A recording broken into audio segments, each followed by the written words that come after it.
মাকড়সার জাল থেকে শুরু করে মানুষের মাথার খুলি একবার ভাবুন তো এগুলো যদি হতো চিকিৎসার অংশ।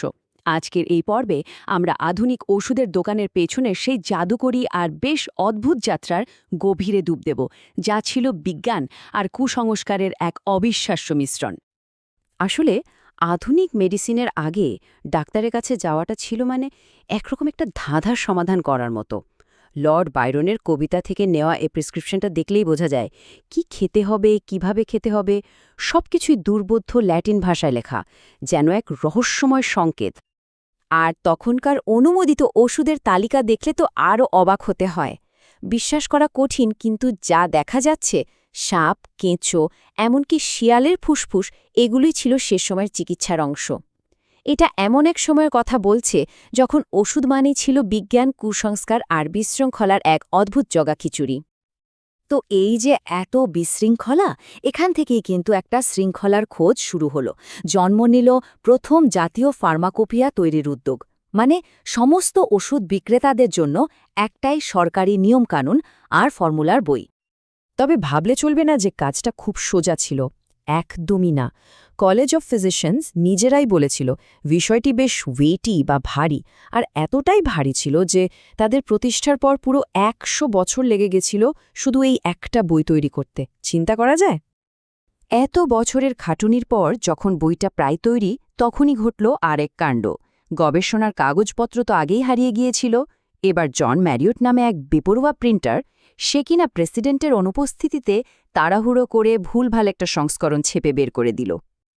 তো শেষমেশ যখন সঠিক সংস্করণটা বেরোল, সেটাও কিন্তু কোনো সহজ সরল জিনিস ছিল না। একটা উদাহরণ দিলেই বিষয়টা পরিষ্কার হবে। অ্যান্টিডোটাস ম্যাগনাস ম্যাথিউলি নামে একটা ফর্মুলা ছিল, যেটা বানাতে লাগত, শুনলে অবাক হতে হয়, ১৩০টা আলাদা আলাদা জিনিস।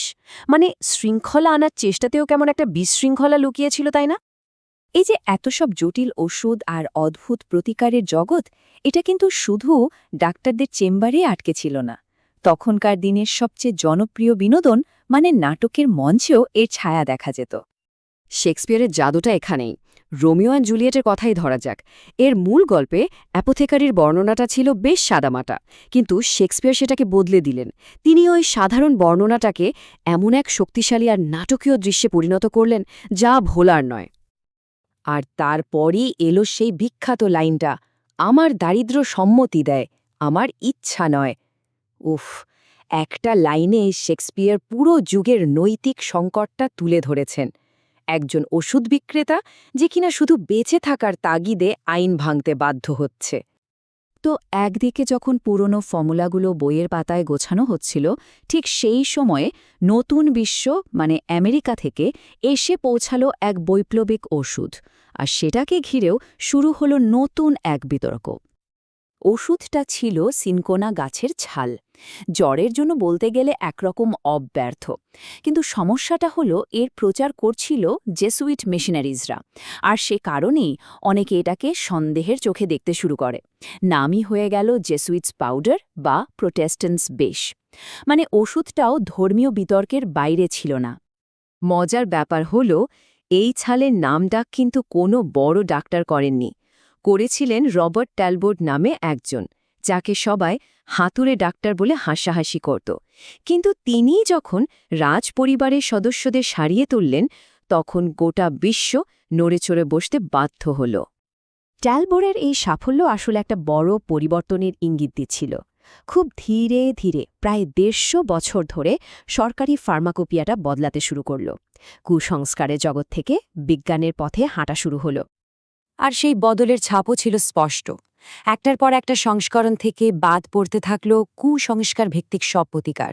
যেমন ধরুন, মানুষের চর্বি, ইউনিকর্নের শিং, মমি, ভাবা যায়? এইসব অবৈজ্ঞানিক জিনিসপত্র শেষমেশ সরকারি বই থেকে পাত্তারিক গোটালো। আর এই খালি জায়গাটা পূরণ করতে চলে এলো রসায়ন। মরফিন, কুইনাইন, ক্লোরোফর্মের মতো জিনিসগুলো তখন আর কোনো জাদুকরী মিশ্রণ নয়, বরং নির্দিষ্ট রাসায়নিক যৌগ। আর এটাই ছিল আধুনিক ফার্মাসির আসল শুরু। এমন এক ফার্মাসি যার বিশ্বাসের ওপর নয়, বরং বিজ্ঞানের প্রমাণের ওপর দাঁড়িয়ে। তাহলে বোঝা গেল, বিশৃঙ্খলা থেকে আজকের এই শৃঙ্খলার পথটা মোটেই সোজা ছিল না। এর পেছনে আছে আবিষ্কার, আছে সংঘাত, আর আছে বিজ্ঞানের দিকে এগিয়ে যাওয়ার এক লম্বা লড়াইয়ের গল্প। তাই পরের বার যখন ওষুধের বাক্সের দিকে তাকানো হবে, তখন হয়তো মনে পড়বে যে প্রত্যেকটা বড়ির পেছনেই লুকিয়ে আছে শত শত বছরের পরীক্ষা-নিরীক্ষা, বিতর্ক আর কিছু অবিশ্বাস্য গল্পের এক ইতিহাস।